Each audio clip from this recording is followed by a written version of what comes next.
Hey everybody, welcome to the video game show. This is a little separate edition of Video Game of the Week this week. It's been crazy with E3 going on and all the prep going up. I haven't been able to talk about this game yet.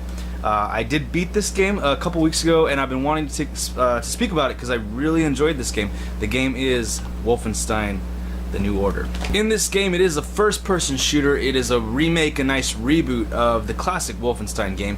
You follow BJ Blazkowicz around. He's the leader, captain of his own platoon type squad, and they're doing an incursion into this big castle type thing to start off the game.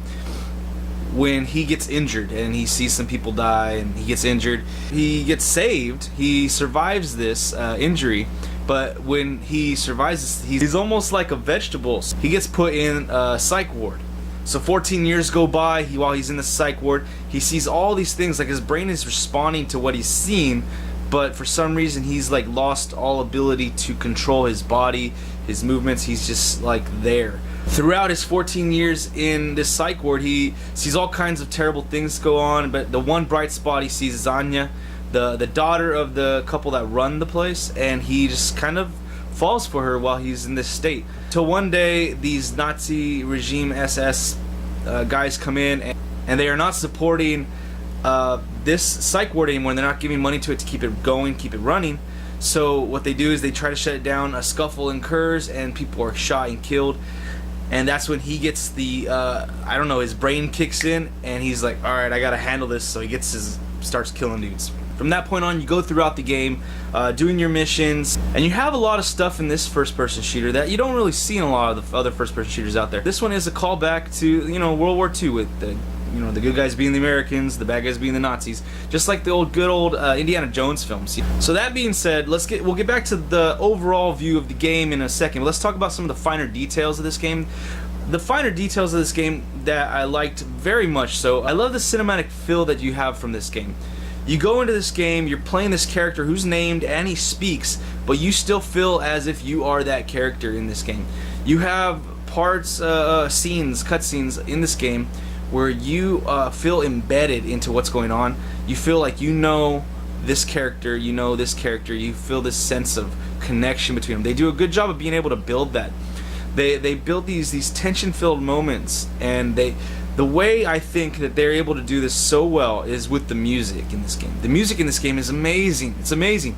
Now some of it is like soft melody stuff, some of it's like just notes, but then there's some of it that's actual like music from bands and things like that, and it strikes the perfect chord in the game to make you feel that connection with those other characters. It made me feel like this game was more than a game. Like I said, it had a cinematic feel to it. It made me feel like this was a movie, an adventure, something that I'm taking part in. So I really love that about this. The music did a great job of doing that. The cutscenes did a great job of showing this connection with enhanced by the music. And it made me feel like no matter what, every mission was building to something bigger and bigger and bigger. Now there are some issues with the game. Some people don't like the tutorials in games, some people do. Depending on what kind of game I'm playing and what they're doing in the game, I like to have a tutorial, whether it be a small one or not. In this game, they did some things that were a little different than other first-person shooters. So in that aspect, I would have liked a tutorial. There wasn't much of a tutorial other than like, here's how you move around, this is how you slash that. That's it. There's finer aspects in the game that they show in the trailer. They show you wielding two, assault rifles. Like, Now they don't tell you how to do that. So I had to go into the menu and go to options, controls, and find out how to do that. Now this took a while actually, because while I was playing the game, I was going over ammo and I was pressing the button to pick up ammo, and it would go over a gun. It says X to pick up. I'd pick it up. I thought I was gonna be wielding it too. No, it's just like he picks it up. And it picks it up as ammo, but because it's an actual gun, the first time you pick it up, you have an extra reserve gun. They don't tell you how to get into this until they don't. So I went into the menu, I found it out, you have to press this one button to do it. They don't tell you how to get into the map, and it's not the usual select button on the Xbox One controller. It's not that button. So it took me a minute of pressing buttons like just to figure out what was going on, and also I finally, with the map I actually figured out just by finally pressing the button.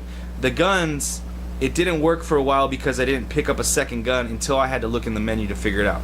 So there are just little small aspects like that. Those are some of my complaints with it. Like they should have been able to portray that a little bit smoother in the gameplay.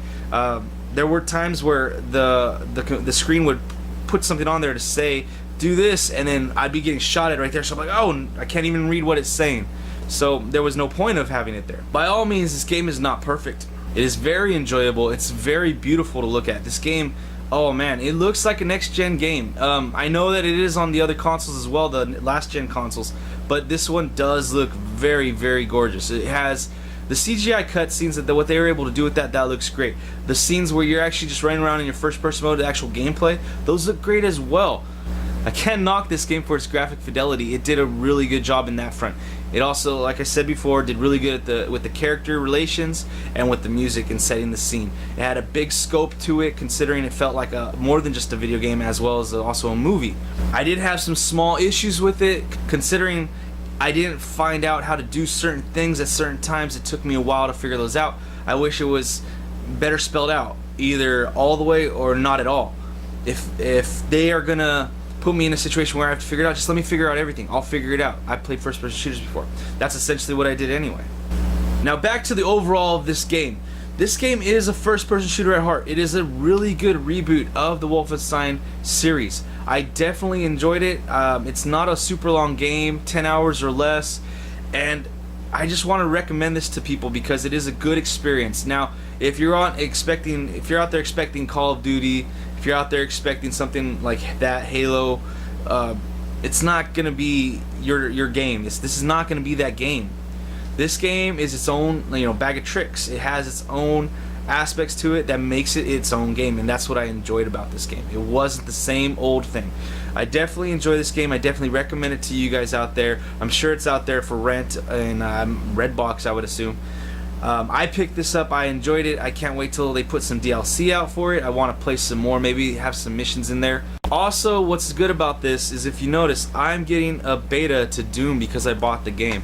That really excited me as well. Bethesda just dropped a Doom teaser trailer this week, so I'm really overall, I'm just happy with this game. I really enjoyed it, had a good experience with it. You guys should go play it. I'm gonna get geared up for Doom beta pretty soon. I cannot wait for that. And that's all I gotta really say about this game. Go play it, guys. Go play this one. So that's it for the video game show, video game of the week this week. I will have another show going up tomorrow, the usual show. So please stay tuned for that. As of right now, please click all those like and share and subscribe buttons down below. Leave comments, questions, ideas for video game of the week if there's something out there that I should play. And let's have a great conversation about this one. We'll see you next time.